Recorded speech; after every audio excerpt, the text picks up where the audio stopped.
Hello. Coach Red and Lakeisha Beckham here for live on cultural competency and race. I am Coach Red, www.coachred1.com.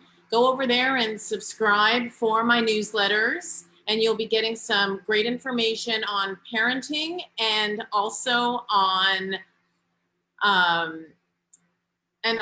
aging parents. So I am a life coach and I work with everybody and anybody from the bookends of life. I do children, parents of teenagers, as well as parents who are taking care of aging parents or people who are taking care of aging parents.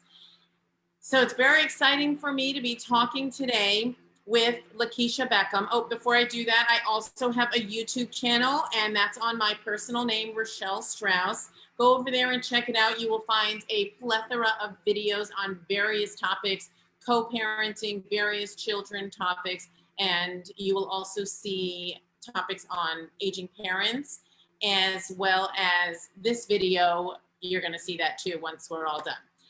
So Lakeisha, let me tell you all about her because she's a very exciting person.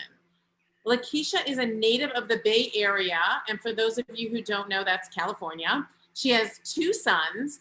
They finished college in 2011 with an EDS in teacher leadership, while simultaneously working as an adjunct in psychology and child development. Lakeisha created programs for the social science division, led campus-wide, and as the part-time representative for the academic senate, and strengthened the programs for the Vasconcelos Institute for Democracy in Action, where they served as project coordinator for 2 years. Lakeisha is interested in coaching K-12 educators, is working on 2 children's books. She's already published 3 in 2019, and is a contributing author for Everyday Occurrences in Social Science, in Social Psychology, the textbook. Lakeisha is currently the interim MESA STEM coordinator at American River College and enjoys playing kickball, watching movies, and talking politics in their free time. I will be posting links to Lakeisha's books that she sells on Amazon. I'll be posting those in the comments after we're finished talking, as well as links to my YouTube channel and to my website so that you can subscribe to my newsletters. So I'm very excited, Lakeisha. Talk to me about your books and tell me more about what's going on. Well, I think it's interesting. So the first book I wrote was because, so if anyone understands the way that adjunct work works in higher education, we're contracted for a certain number of classes. So the summer leading up to fall 2018, I told the universe, yo, universe, I'm over this. Like, I need something, I need something different. I was slated to teach 3 classes. I lost 2, so I was down to 1. So I had all this free time. And I had been wanting to create a business. I wanted to get back to being more creative. And so that's how the first book came about. And so the first book is different stories about dreams that I've had over the years. So I know folks probably look at it and go, what is this? Like, are you trying to be like psychoanalytic or something? Absolutely not. That is not my forte. It's a bad thing. Say that again. Like that's a bad thing. It could be. But no, it's just, I find these dreams funny, and I would share on Facebook when I would have certain dreams, and I would figure out what that meant for my waking life. And so my friends got a kick out of it. I said, let me write a book. And I always wanted to, if I did write a book, I wanted to make sure that I had complete control over it. So that's how that first book came about. And I want to add more to it now that, time has passed. But anyway, so, and then the second book that came out a couple months later, it was a book that I wrote back in 2006 or 2007. My stepdaughter was a year ahead in school, and she was going through all these things because kids can be mean sometimes. And so I wrote the book way back then. It wasn't very easy to write a children's book and self-publish way back then. Now you can just put it out whenever you want. So it took me a long time to figure out how to do that. And so that book is loosely based off of a lot of the things she was experiencing in school. And so when I got it published, I sent her a copy and she was so happy. It was really nice to, and I asked her, do you remember when I wrote this? And she said, yes, I remember when you wrote it, because I wanted my kids to uh, be the illustrators back then. This time I worked with an illustrator.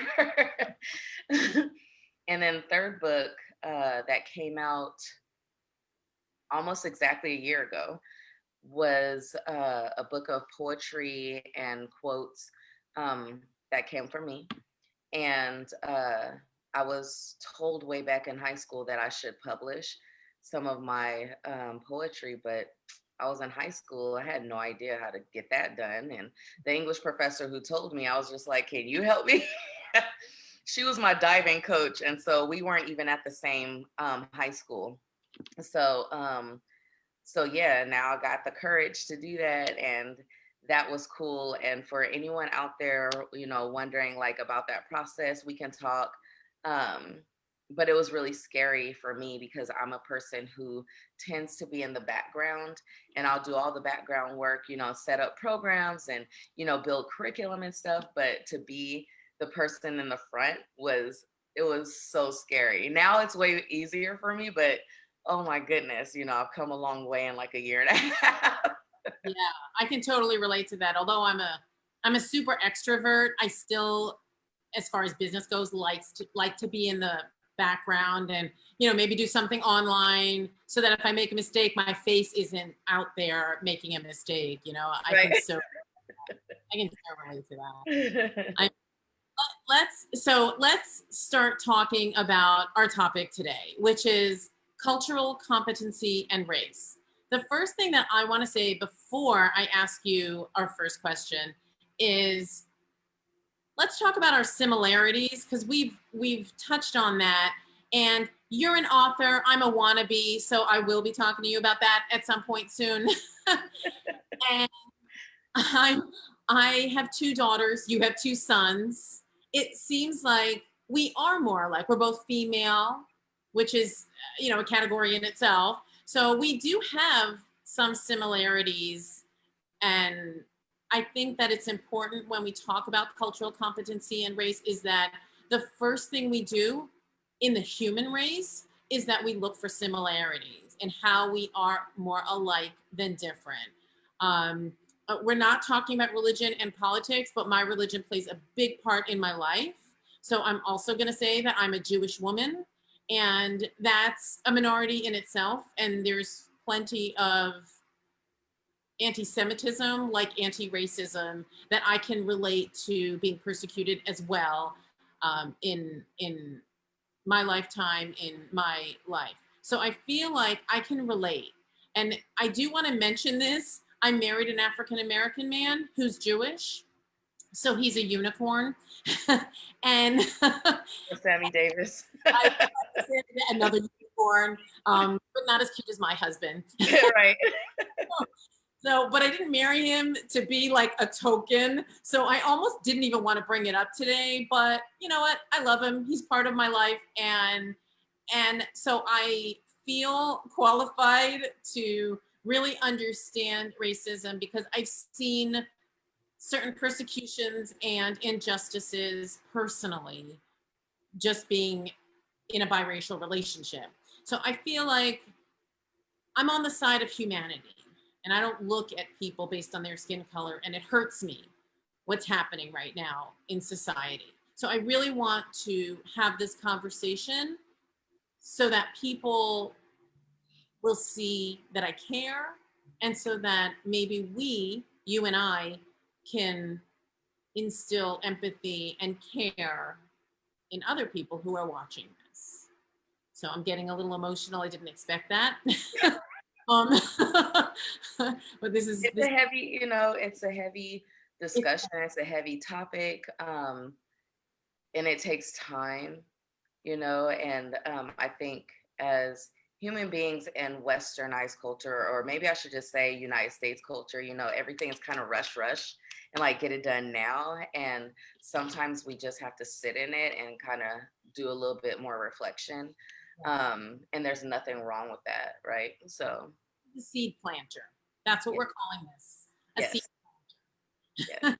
So this is the dish in which we're going to put seeds, and we'll see where it grows for us and for all of our watchers and listeners right now. Right. All right.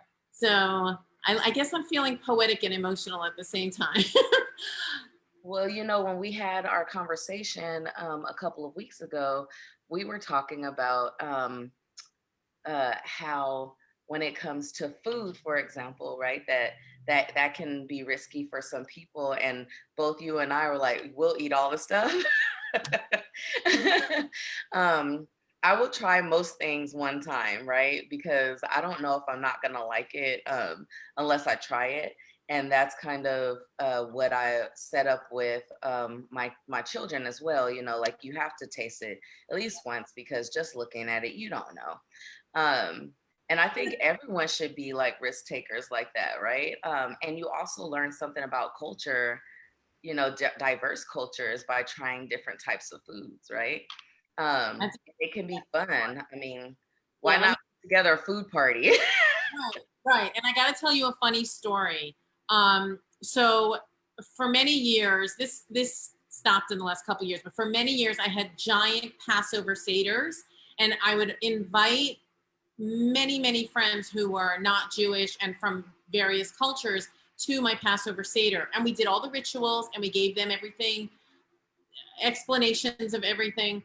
Well, one year, a friend of mine, so he comes from, I think, Italian descent, but he's pretty much a white American dude. And I gave him gefilte fish. Now, gefilte fish is a chopped fish loaf that Jews grow up with. And we just kind of, I guess, it's like one of those foods that you grow up with it, so it's an acquired taste because we're used to eating that way. He tasted it and he was like, "What is this? What am I eating? This is awful. It's like spam fish. What are you Oh giving?" no. So no, I didn't take personal offense to it. It was actually pretty funny. So the next year, when he came back and he saw other Gentiles at our table, he spread the word. He's like, "Whatever you do, don't eat that thing. It is awful." So we're laughing about it because for us it's cultural. We eat it like it's a delicacy that we eat at every. Well, not me, I'm vegan, but I Can make. you explain it? What's that? What exactly is a good field of fish? Oh, it is chopped fish in a loaf. So it's just basically white fish. It could be salmon. It could be pike. It could be, yeah, pretty much pike, white fish, and it could be salmon.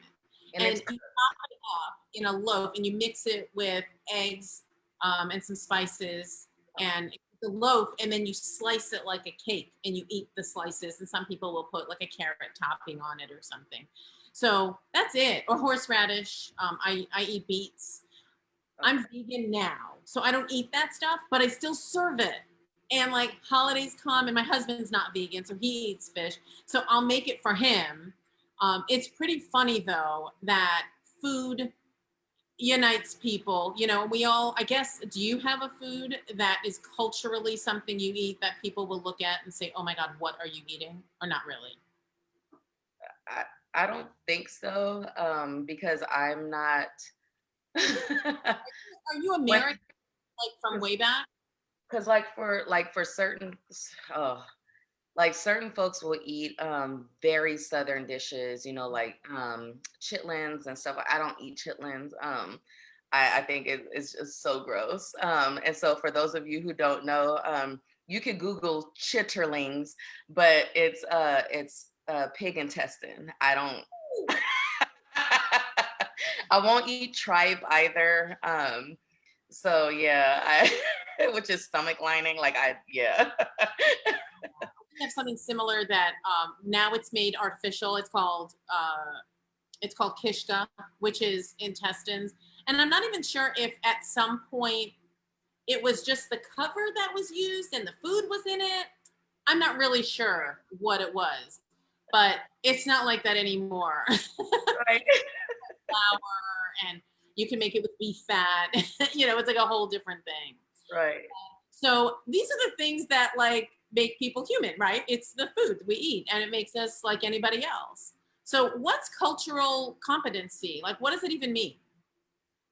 Well, I think before we even get to cultural competency, defining culture, which is tough to do because there are so many different definitions of culture. But in the classroom, I usually take some time and just have students try to figure out, hey, what are different things that are part of culture? You and I could probably make a list about that, right?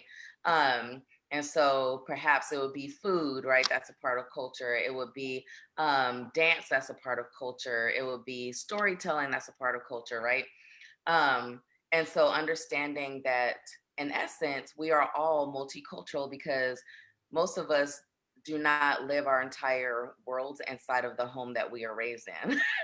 We have to go out and be a part of all these, other cultures that are around us, school culture, and college culture, for example, uh, I am part of hip hop culture.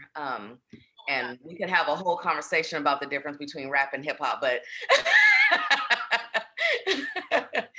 so we are all multicultural and probably owning that first, like, oh yeah, like the job that I work at, that's a particular type of culture, right? So, and we don't think about it that way. We just kind of like move in and out, seamlessly within all these different cultures.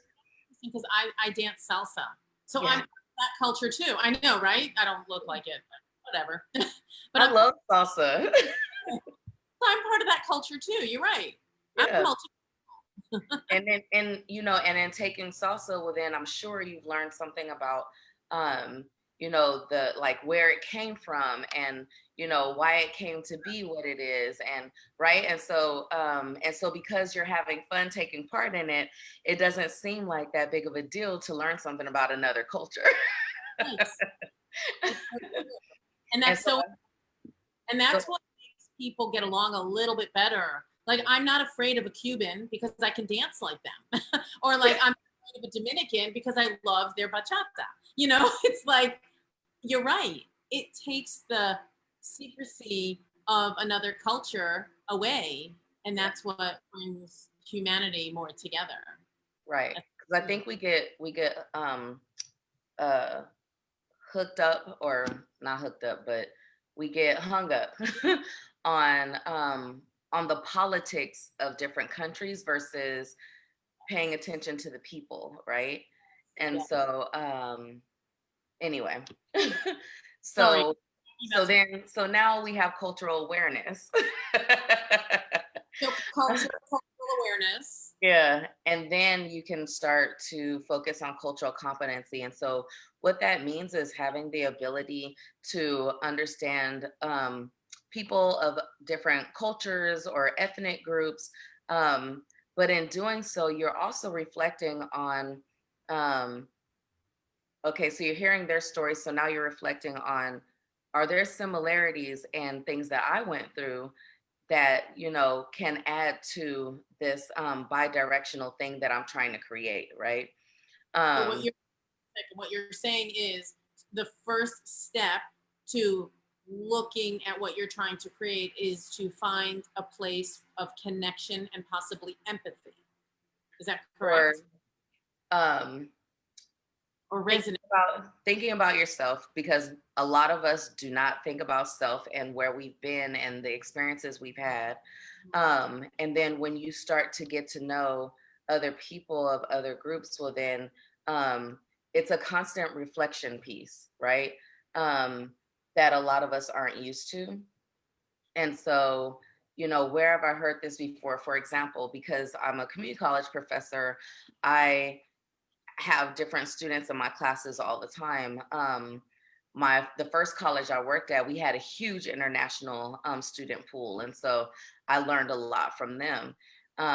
We had this campus event, and they were talking about like immigration, for example, and I'm listening to the stories of how people, immigrated to the U.S. Um, what made what made people want to do that, the things that they ran into, coming here. And it made me reflect on my grandmother. My grandmother, although not from outside of the US, was from Mississippi. And she left her kids, with their grandmother in Mississippi and came out to California and, found work and really tried to set things up. So when she sent for the kids, well, then they would have what they needed when they got here. And it's a very similar story.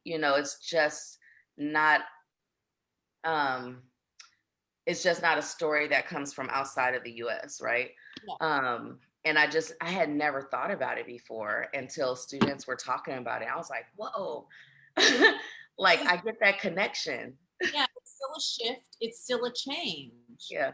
Moved from and Mississippi to California. I mean, California isn't now what it was then. Right. However, it is still culture shock. You had all the gold rush people there, I guess. I don't know. I don't know the years that she was going, and I don't know that well clearly. But you had it was in the 60s or. oh my gosh, she's really young. So then the hippies were all there already in Yeah, California. yeah.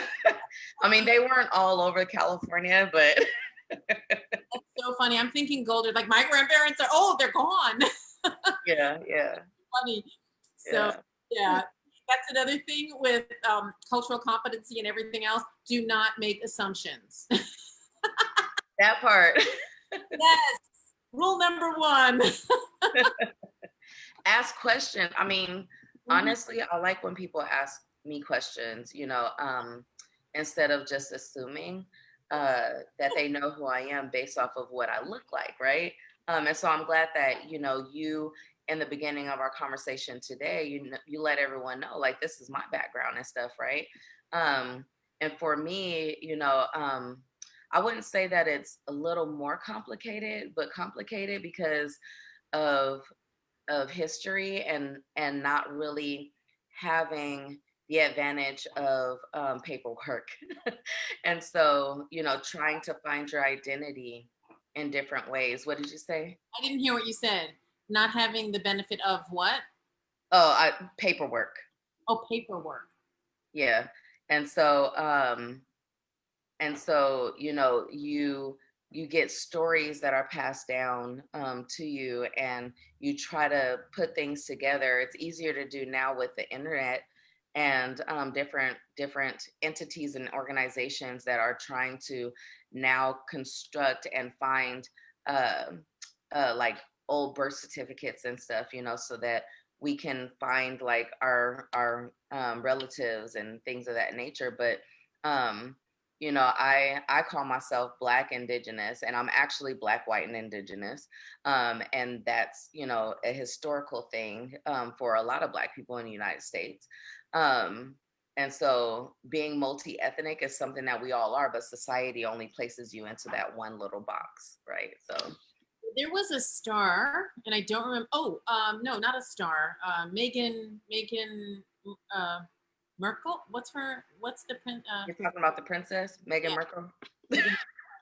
She said that when she was in grade school and she had to fill out a document. You know what I'm about to say, because I see you nodding your head. She had to fill out some sort of document, and she's biracial, and the teacher said, just write that you're white, and because she was very light. I think this is how it went. And she felt very uncomfortable because that meant that she was negating her mother. And she said I'm not black and I'm not white, I'm biracial, but that didn't exist in that moment. And when she had Right. to her color, her race, it was confusing and denying for her. She didn't feel good saying that I'm white and not black. Like, what does that mean? I'm both. So Yeah. it's interesting. Yeah. Yeah. And you know, and then when you learn about what happens in other countries, they don't have all these different categories that we have in the United States. So it's strange to them when we have conversations with them about the categories because Right. Identify as like a skin color or something. We've talked about this before where it's really not about skin color. Skin color doesn't dictate how smart you are or what you know, what you don't know, what you're capable of being. Nothing. It's yeah, a amount of melanin that's in your skin. Like that's chemistry, that's biology, that's right. physicality. That's not your brain capacity, right? It's not whether you need glasses or you don't need glasses. And by the way, I've had LASIK eye surgery in my past, so we both needed glasses at some point. And I'm turning 50 this year, so I'll probably need glasses again very soon. So it's really when people say, "Oh," there's a line that people say a lot that kind of annoys me a little bit, only because it's so cliche. Like we both bleed red. It's deeper than that. Is deeper than that. We do both bleed red, but we Yeah, also both have the capacity to go to college and get an education. yeah, Or, somebody might take a student loan, somebody who might not have the money to pay for it. I mean, I took a student loan. Like, I'm no different than any other race that would have had to get a student loan. I mean, I know better now, and I won't, and I don't want to do that now. And I know what the student loan has created in this world, and that's a whole nother video. right. Um, I'm just saying that it's all the same. Like what's inside us is our capacity to create change and our capacity to be the change that we wanted to see in the world. Who was that? Gandhi. Andy. I mean, that's really, really what this is about, you know? So, what is it that we can do? We talked about this also. What is it that we can do to affect change? Because I know it's already 1:30, and I feel like we could go on for a few hours on this topic. And stay tuned, everybody. We will. We will definitely be continuing this conversation. And don't forget that I'll be posting at the end, which is very soon. I'll be posting at the end of this video links to Professor Q's books and to subscribe to my various channels. And also, even after we're off air, I would really like to start seeing questions or anything that anybody would like us to talk about in the future, because this is so much fun and there's so much learning that could happen. So what is it that, since Black people are on the topic now, so there's a lot that we have in common, yada, yada, yada. But right now, we're about effecting change and equality and justice for Black people, because right now, that's the topic and the group that's being oppressed. And we need to make change. We need to do different. What maybe two things that we can talk about very quickly, or even just in a few different sentences? What can we as white people do to affect change and connection with our Black African American counterparts? Well, I think first acknowledging history. And so this is not a new topic. We've always been a topic since we've been here. Out loud. I'm not trying to minimize that, but it's out loud right now, and you're Yeah. having time. And I'm sad because it shouldn't be like this. By now, we should know better. But I respect that. But right now, we're out loud acknowledging that this has been going on a long time, and it's embarrassing. Yeah. And so just bringing that back, I think it's good when people learn, about the history of the United States also. I think there are a lot of pop cultural television shows and movies that are really bringing that history to the fore. And so folks are starting to learn some things because they're like, wait a minute, did stuff like that, did that really happen? And then they find out it did. Why didn't I ever know about this? Yeah. Yeah. So you have to, do some reading, self-educating. So I think I might still have uh like a Google Doc that's like a list of stuff. I'll send it to you and yeah. Um and then maybe we can do another live on it, or make a right? PDF we can hand out to people on Yeah. what to do. This reminds me of something that I learned for the first time a few years ago when I went to New Orleans. The paper bag test. Have you ever heard of this? Yes. So I was shocked, and it was during slavery time. And if a person's skin was darker than a paper bag, they had to work outside, and they had certain only allowed to go to a certain level. And if their skin was lighter than a paper bag, they were allowed to work inside or whatever other privileges they were given. I'd never learned that in school, and we learned about slavery and freedom, and like we did learn that in history. I don't know if kids are still learning that, but I was shocked about that little tidbit. Well, Thomas Jefferson in his letters from Virginia, he discussed one of the reasons he thought Native Americans, could assimilate better was because of the color of their skin, right? So they were closer to whiteness. Um, and so yeah, like there's so much history, right? Yeah, Um, that's and good. so and so I think also is you and I discussed this, being able to listen to people uh, without trying to fix, right? Like really hearing people, really listening, Yes. right, to their experiences and doing your best not to minimize it. And I will say that if you're on this voyage, brand new, you're gonna hit a lot of emotional blocks, and it's gonna make you want to step away from those conversations, but don't, right? Be courageous because it is courageous. Yes, and that's something I feel also. Like I feel as a white person, if I approach an African American and I ask them about their experience in something, I feel like that might sound. I'm embarrassed. Like that might sound like, who are you? Like, why am I even doing this? Like, am I patronizing them? Am I? But no, it's genuine curiosity and love. And I mean, I have the privilege of being able to like test that out on my husband. Like, can I say that to somebody? And I do that. I'll say, can I say that to my neighbor? Like, is that appropriate? Because I don't know. But you can, if a person approaches another human being from a humanity perspective and said, I'm just trying to understand and I'm just trying to learn, and then ask the question, what's going on for you? Are you experiencing hatred? Are you being stopped while running? Or, what's your experience of this? I think that's a beautiful way for people to really hear other people, and don't try to fix it and say, oh, but I, just say, wow, that's sad, and I hear you. And I think that's a Um, good way for us to end, unless you have something else you wanted to add.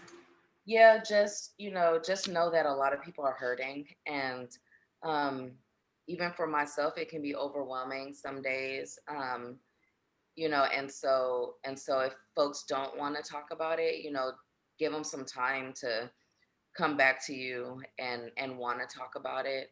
But I think first and foremost is really just educating yourself on, things that are happening and why they're happening, because we like to believe, that we're taught everything that we needed to be taught when we were in school, and that's just not the case. um, and so just have some patience, not only with other people but with yourself. Like, I've been doing this work for almost 15 years. And I've been in education for 25 years now. And I still learn all the time, and I still um, am curious, about uh, how similar we are with one another. And so just be courageous, be curious, listen. Don't listen to respond, listen to really like take it in. um, I Don't think that's stop. Listen to take it in. So it. on that note, Professor Q and I will 100% be talking again, and we will be doing more of these lives. So stay tuned. And remember, my website is www.coachred1.com. Subscribe to my newsletters. I only send out about once a month, so not too bad. I won't be inundating you, as well as going on to my YouTube channel, which I will post all of this in the comments afterwards, and links to purchase Professor Q's books. And Professor Q, do you have a website that you want to promote or not at this time? Well, nice that you said that. It would be really cool actually if I could work with 10 people. I created an online course that's called Stepping into Cultural Competency.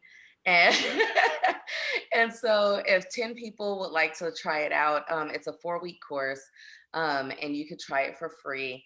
I just need to get some feedback, how I need to like recreate the videos if I need to, or how we can build community, because I'm all about building community. Uh and so I can provide that link as well. Okay, wonderful. All right. So that's a wrap for today. I am so grateful to all of you viewers who are out there, and for those of you who commented. It really helps us to have that kind of feedback from all of you. So that's it for Social Media World. I will see you all soon. And we might be back in a month. We might be back in a month. We're going to be talking.